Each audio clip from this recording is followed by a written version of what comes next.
Balık avı sezonumuz 1 Nisan itibariyle kapandı. 30 Haziran'a kadar kapalı kalacak. 1 Temmuz'da da sezonu açılacak inşallah. Kesinlikle bu süre zarfında, bu 3 ay süre zarfında kimsenin balık avını yapmaması lazım. Çünkü üreme zamanı ortalama bir balık 10 tane yavrulama yapıyor. 10 ile 1000 arası yumurta bırakıyor. Yani tonlarca bir balık bir tonlarca balık haline dönüşebilir. O yüzden kesinlikle kimsenin av yapmaması lazım.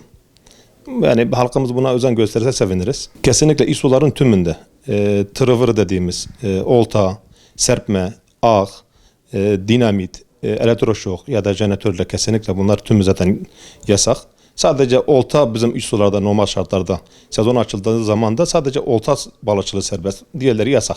Yani cezaları 5.600'den başlıyor. 170.000'e kadar idari para cezası var. Dinamitle bir de elektroşokla dediğimiz tabirle onlarla av yapıldığı takdirde 750.000 liraya kadar cezası, idari para cezası var. İkinci tekrarda ise hapis cezası var onların. Maalesef tatlı su balığı da yakalayan var. Yani bizim iç göletlerde kaçak avcılık yapan vatandaşlar var.